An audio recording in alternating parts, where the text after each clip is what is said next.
Hey guys, welcome back to my channel. And today, we're going inside the $3 million Bugatti tour. Now, if you think that's expensive, wait till you hear what the one-off version of this car sold for at auction. The Bugatti Type 57 SC Atlantic is one of the rarest cars ever made, especially in this condition. In fact, it's so rare that there's only one like it in the world. But it wasn't always this way. Originally, the Bugatti Type 57 was meant to be a grand tourer with two different wheelbase lengths. The SC version came out in 1934 and featured an advanced aerodynamic body. Only Chiron were produced. Between 1934 and 1936, this was the first iteration of the Atlantic.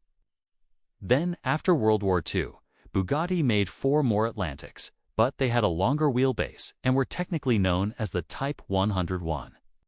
What makes this car so special is that it was originally owned by British racing driver and Bugatti enthusiast Lord Howe. He actually bought it from the factory in Molsheim, France in 1936 and then shipped it to England, where he raced it at Brooklands and won. It was also featured at the 1938 London Motor Show. It changed hands a couple times during the war. Then went into storage until 1968, when it was discovered by none other than Ralph Lauren. He brought it to America and commissioned a restoration to be done. After that, he drove it across America to promote the 1981 World's Fair in Knoxville, Tennessee.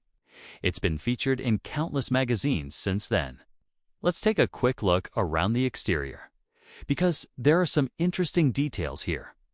You may notice these headlights have no glass covering them. This is typical of early 1930s French cars, but not other countries. They liked the exposed look, which left the driver's eyes fully exposed to the elements, but it did improve visibility. Another thing you'll notice is the fuel filler cap is located right here in the middle of the front end. It was designed this way so that the driver could easily access it while driving. Just put the car in neutral and reach over. That was probably pretty convenient back then, but now I'm worried about people trying to do the same thing. The interior is very simple compared to today's standards. You have the gauges right here behind the steering wheel. These are all original and still work properly. One cool detail is that the gear stick is positioned perfectly in the center between the driver and passenger. And before you ask, yes, this is a manual transmission.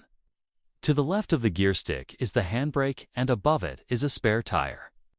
That was the norm back then.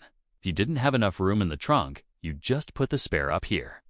There are 2 seats in the back, but they don't really add much in terms of comfort. They're quite hard and small.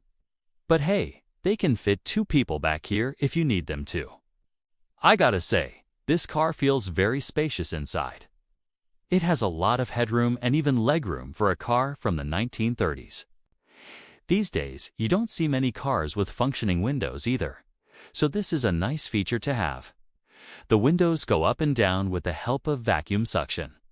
You can see the lines on the side that make it look so futuristic for its time. Also, check out how thin the roof is.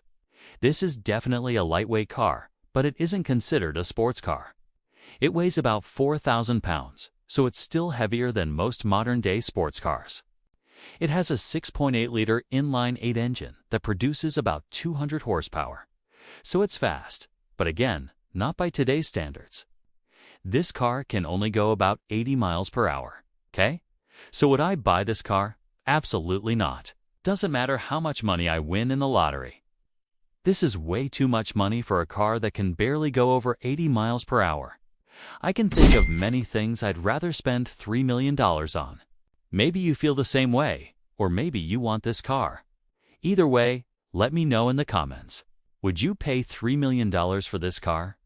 Let's see what other people think. On another note, I wanted to let you guys know that the giveaway has ended. A big thank you to everyone who participated and entered. It means a lot to me. Stay tuned if you want to see more giveaways in the future. Now, let's get back to the video. The owner decided to bring this car to the Pebble Beach Concours d'Elegance. He wanted to show it off because this is one of the biggest classic car events in the world. Every year in August, Thousands of people come to the famous 18th hole of the Pebble Beach golf course to see hundreds of classic cars displayed. But it's invite only. You can't just show up with your car and enter. You have to fill out a form and hope that you get accepted. The owner spent a lot of time detailing the car and making sure everything is perfect before bringing it here.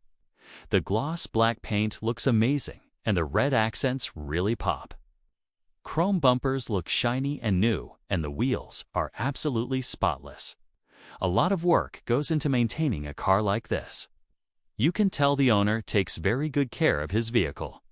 It's hard to imagine anyone improving on this, but the car is being shown right next to another Bugatti. The 1939 La Voiture Noire.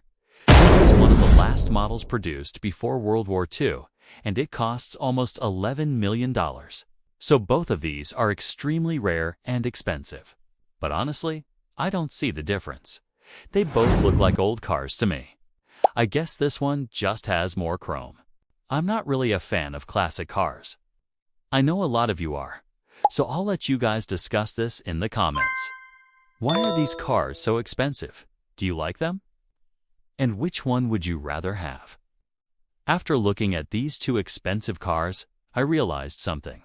Bugattis are very expensive no matter what year they're from. Right now, they're making new versions of the Chiron, and that costs about $3.5 million. They also have a SUV now that costs about $2 million. Prices like that, and I'm already out. But I do have to admit, even though they're overpriced, they do look nice. And that's why they charge so much. You're paying for the brand name. When you drive any Bugatti, you're part of an exclusive group of people who can afford it, and that's kind of cool. But I still prefer Japanese cars because they're cheaper and easier to fix.